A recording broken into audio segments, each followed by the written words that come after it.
So, the other day I posted a video on here um, in response to uh, Gabriel Sterling's impassioned speech. Um, and after a few days, I've, seen and read a lot of commentary, a lot of responses to his speech.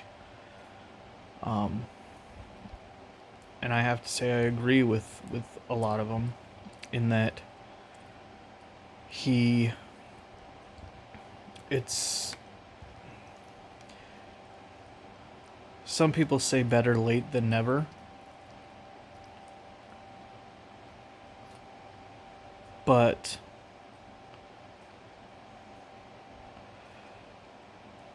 it's he I do after doing a lot of thinking. They're right.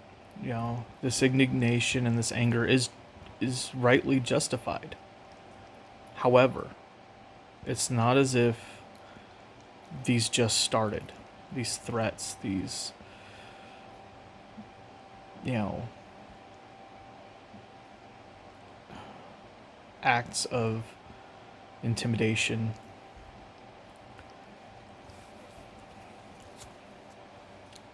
These did not just start.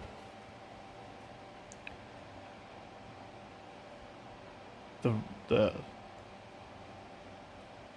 context has changed because now it's in the context of the election. But for the last 4 years, these types of activities, these types of threats, these types of actions have been prevalent, and have been present, even encouraged, especially within the last year.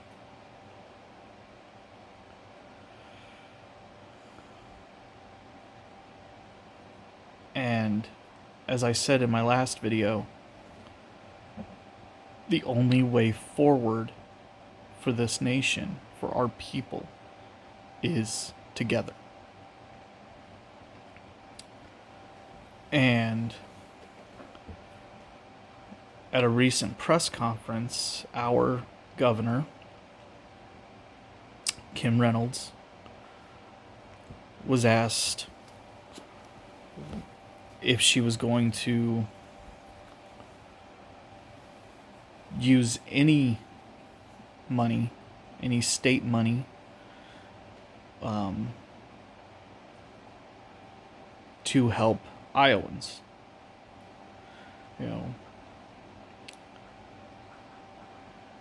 Similar to other states like New Mexico, and I believe either Utah or Colorado. I can't remember which one, but I know New Mexico was one of the first. And she said no. Even though, according to her,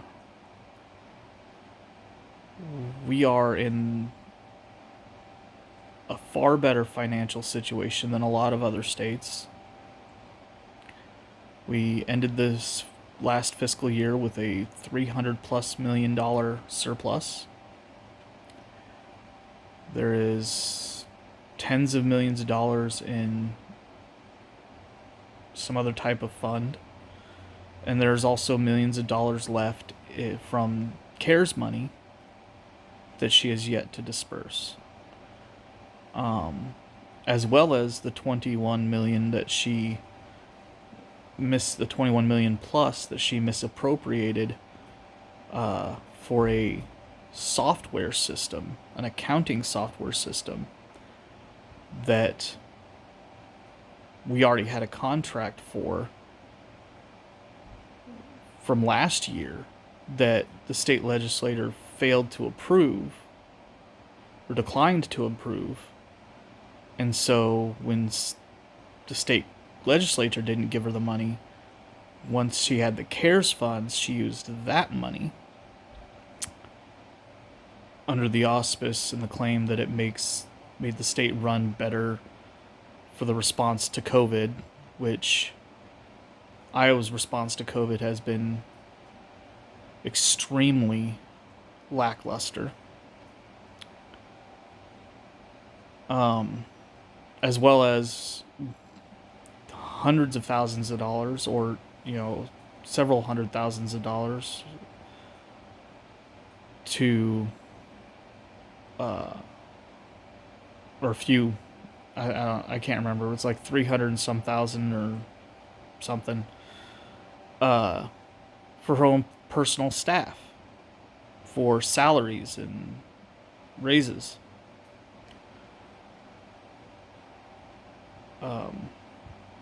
Which is not what the CARES money was supposed to be used for. Those people are already on the state payroll. They,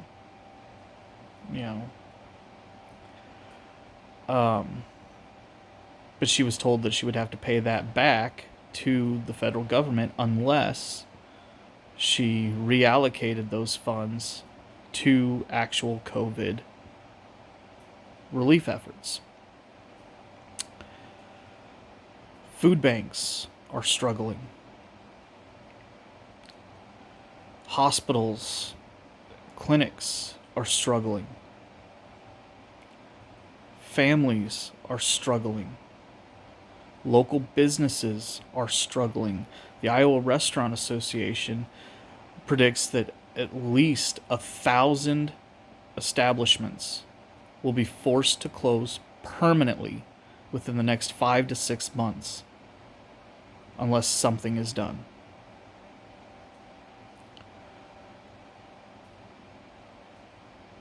She waited until we had record numbers of infections, daily infections, record numbers of deaths, record numbers of daily hospitalizations, before she finally implemented a half-cocked mask mandate. And I say half-cocked because it's not a statewide mandate. It is simply wear a mask if you're indoors, in a public space like the store or a restaurant or bar, places like that. She restricted indoor gatherings to 15 or less, outdoor gatherings to 30 or less. And if you can't maintain social distancing of 6 feet, you're supposed to wear a mask. And when asked at the time that she made this proclamation how this, because all summer long she has been against a mask mandate, claiming it's just a feel-good measure, they're unenforceable, she trusts Iowans to do the right thing, personal responsibility. And so she was asked at the time that she made this proclamation how this was going to be enforced. And she said, I believe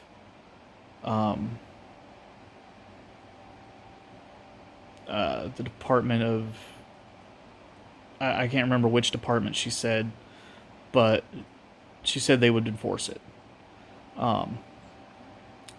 And she was asked, well, then why can't they if they can enforce it now, why weren't they able to enforce it before? Why can't they enforce it statewide? And she really didn't have an answer. She just said that they're focusing their efforts on targeted mitigation. She's constantly said that our most vulnerable population is their priority. We need to protect the most vulnerable, and yet we have nearly 200 long-term care facilities that have outbreaks of this virus. The most vulnerable population accounts for, I think, like 70% of the deaths in this state.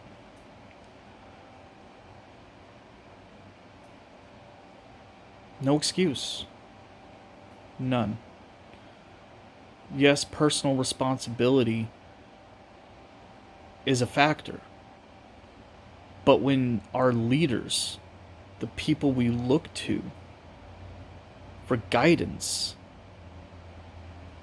just pass the buck, it gives the impression that it's not that serious of an issue, and so people don't take it seriously.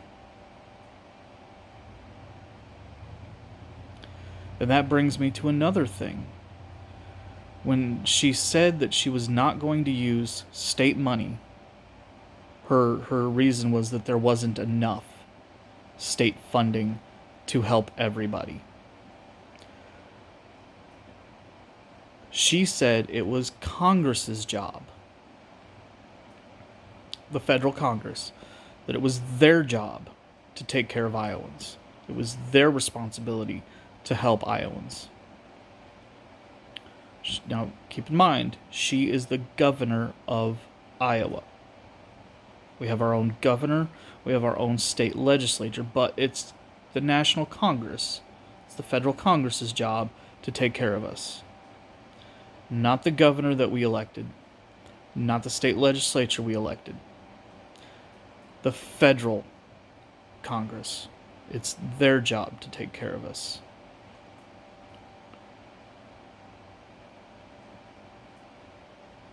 We have a senator, Joni Ernst, who at one point said that she believed that the COVID numbers were inflated. I guess I should say she didn't say exactly that that's what she believed, but when asked about it, she said it was suspicious that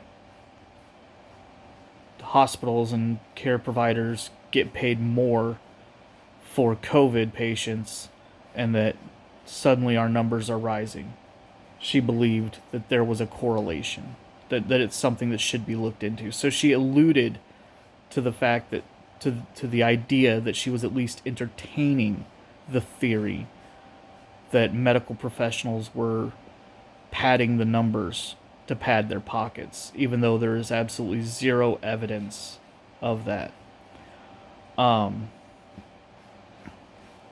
senator who herself has been tied to dark money groups and taking illegal contributions, campaign contributions, and he was even actually found guilty and had to pay the largest fine in Iowa political history, because of it. But here's my thing. The right blames the left blames the right. Republicans blame Democrats, Democrats blame Republicans. So we have to turn, since our governor has basically thrown us to the wolves, saying that she's not going to help us, we now have to turn to Congress. And Democrats say Republicans are holding things up because they won't support the stuff for small businesses and state and local governments, or the individual stimulus checks. My apologies. My dog wants to play.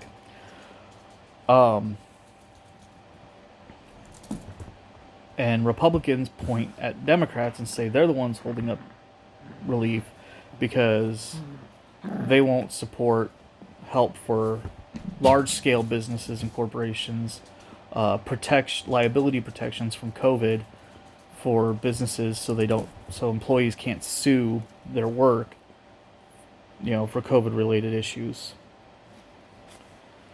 Go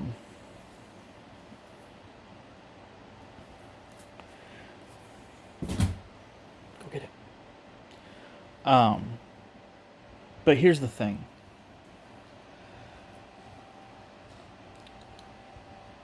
It's not Republicans' fault that this relief isn't coming. It's not Democrats' fault. It's all of their fault. Every single one of them. It's not one party, it's not the other, it's both. Every single representative, every single senator is to blame, as well as the president. Because they both have specific sets of ideals in mind, things they want this bill to say, that they want out of this. And the majority of both sides won't give. They want what they want, and they won't take less. And they point the finger at the other side and say, it's them. They won't give us what we want, so they're the ones holding it up. Here's the thing.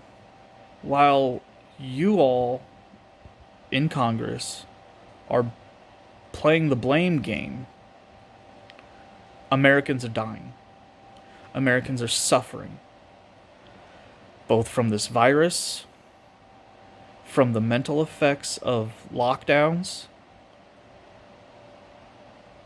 from losing jobs, from the threat of being kicked out of their homes. All while you guys stand there in Washington, D.C. and point the finger. If you want to know who's responsible, and then you blame China for this virus. Now, China has its own role to play in this virus, yes. I will admit that. But they are not responsible. They may be responsible for the virus in one way or another, whether it's through lax lab protocols that allowed this virus to escape or whatever. They are not responsible for this country's catastrophically failed response to this virus.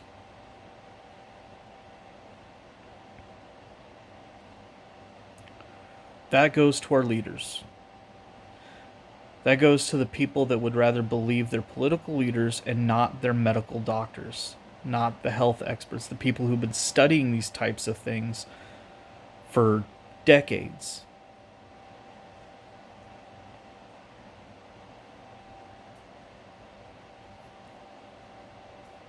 So while Washington plays the blame game, claiming that they're holding out for the sake of Americans, in truth, you all have blood on your hands. I hate to put it that morbidly and that directly, but I hate to put it that morbidly, but I don't hate to put it that directly. Because while you all sit up there on your high chairs, on your high horses, and play the blame game with access to the best doctors, the best treatments, the best medicine, the best everything that we provide, the taxpayers provide, we are suffering. We are dying. You don't want to see businesses close? Pass the stimulus package. You don't want to see people locked down in their homes? Pass the stimulus bill. It's that simple. These things you don't want to happen, the statewide lockdowns, the nationwide lockdowns, you don't want to see those things happen, then do something. Swallow your damn prides. Choke down your pride and go, for once, we need to actually think of the people that put us here. This is why most Americans don't trust politicians. Most of you, the majority of you, will say and do whatever you can to get our vote, to get in office. And then when you get there, you do everything you can to stay there. And and what you do when you get there is you pay back those that actually financially contributed to your campaigns, or you look out for your interests, your thoughts, your beliefs.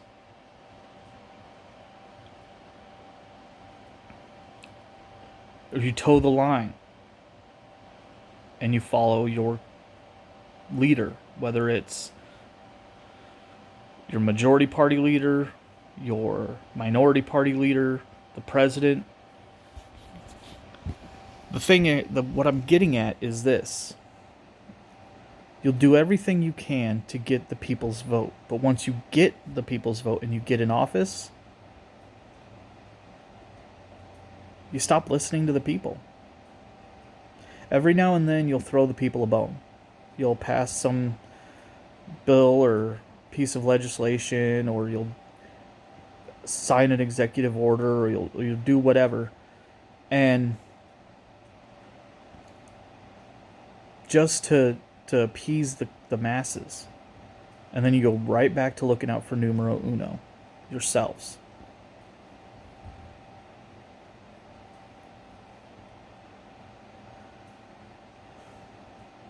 And that's why the majority of Americans don't trust politicians.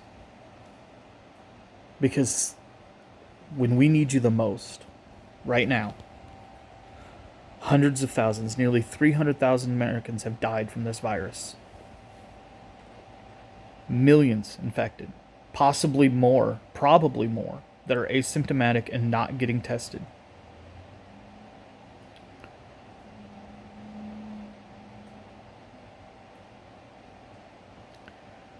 You sit there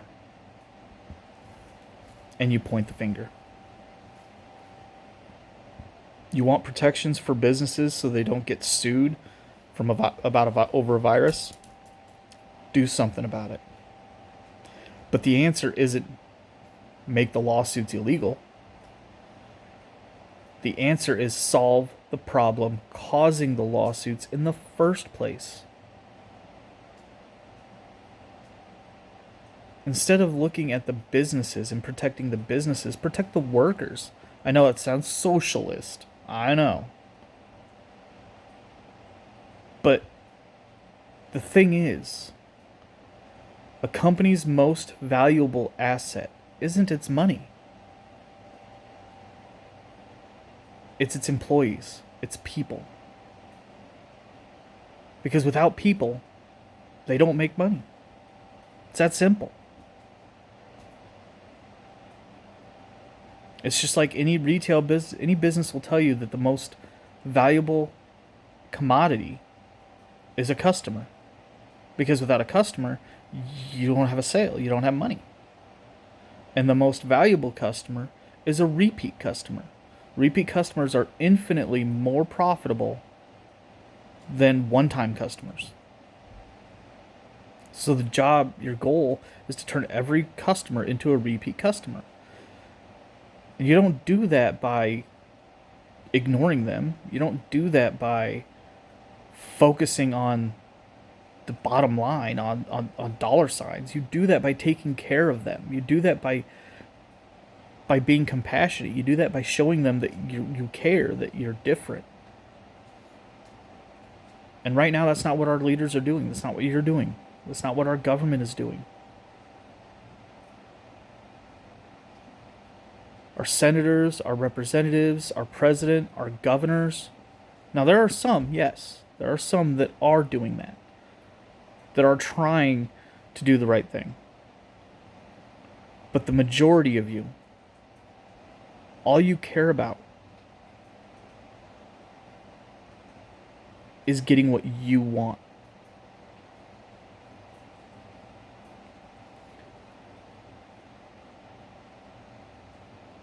But you're looking at this from the wrong perspective. You're looking at it from the top down.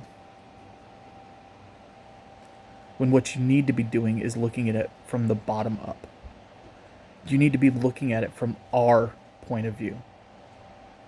Remember, every single one of you, every state and federal congressman and woman, every governor, every president, and president-elect was a citizen at one point in time. And when I say that, I mean they weren't a politician. They weren't in politics. They weren't in a position of authority, of power. Every single one of you was one of us. Just a normal, average, everyday citizen. And you all forget that the minute you get in those doors. I shouldn't say all of you forget that, but the majority of you do. And people have told me, oh, well, blah, blah, blah. She's doing, Governor Reynolds is doing the best she can. It's not easy being governor. And, she's a wife and a mother and a grandmother and, she's a former teacher. And I get that. And they're right. Being governor isn't easy. Nobody ever said it would be. But there's a reason why her approval rating has tanked this year. Now, I admit, for the past 2 years before this pandemic, I didn't have a problem with her. I thought she was doing a pretty good job.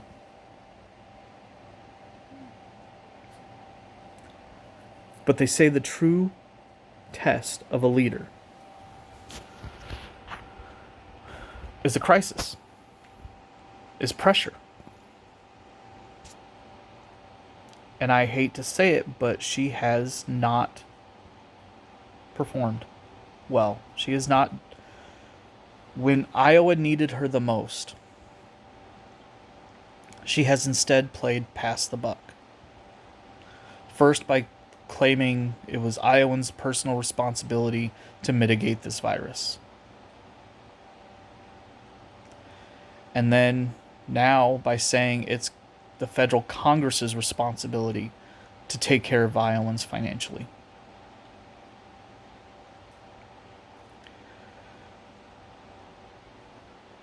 I mean, it's gotten to the point where I've half jokingly said that I was going to run for governor in 2 years because I couldn't do much worse. Because here's the thing, I have zero experience in politics. It's true. But what I do have is experience with people, listening to people, being there for people, hearing both sides, being able to compromise. Now, this video is going to be a long one because I'm still under the weather.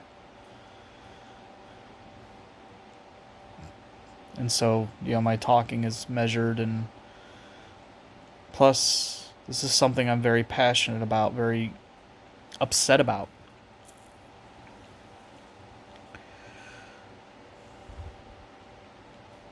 At a time when we need to be coming together, as I said in my last video, our government, our leaders, the people who are supposed to represent us, just can't seem to get it together. They point the finger. They play the blame game. Republicans say Democrats want to spend too much money. Democrats say the Republicans don't want to spend enough, and vice versa. They really want to know who's responsible for the suffering in America. All they have to do is, instead of looking across the aisle, is look in the mirror. Because every single one of them that is refusing to compromise, that is refusing to just put aside their petty differences, their individual goals, and go, look, we need to do this for the people, is responsible. Every single one of them that is refusing to do what's necessary to help us is guilty. Plain and simple. That's all there is to it. And I'd like to end this on this note. But yes, I voted for President-elect Joe Biden and Vice President-elect Kamala Harris. And my plea to them is this. You say kind of the same things I've said, that the only way forward is together. And my plea to you is this. Then do it. Mean it. Don't just say it. Don't just put it out there as a platitude. Mean it, believe it, live it. Because that's what we need. Don't just say it. Mean it, believe it, live it. Together is the only way. And since our governor is refusing to look out for us, we have to look to Congress. She said to. She said it's their responsibility. It's your responsibility, federal Congress. I know the odds of anybody from there seeing this are slim to none.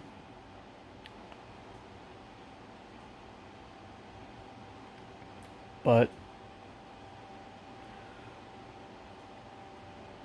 from just a normal guy in the middle of Iowa, I'm begging you. Put aside your differences.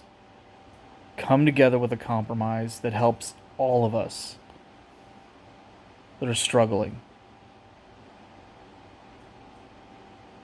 And do it soon. Because right now, America needs you. It doesn't need this cross the aisle finger pointing blame game.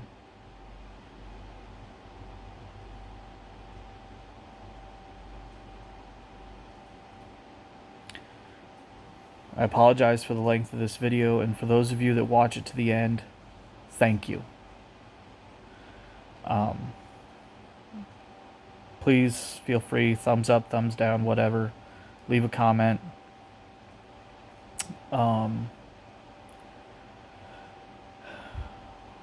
And again, please be civil, be cordial.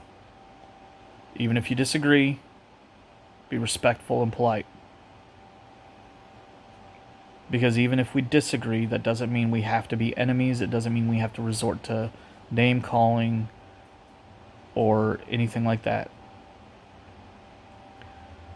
So again, for those of you that watch this to the end, thank you. And have a good day. Stay safe.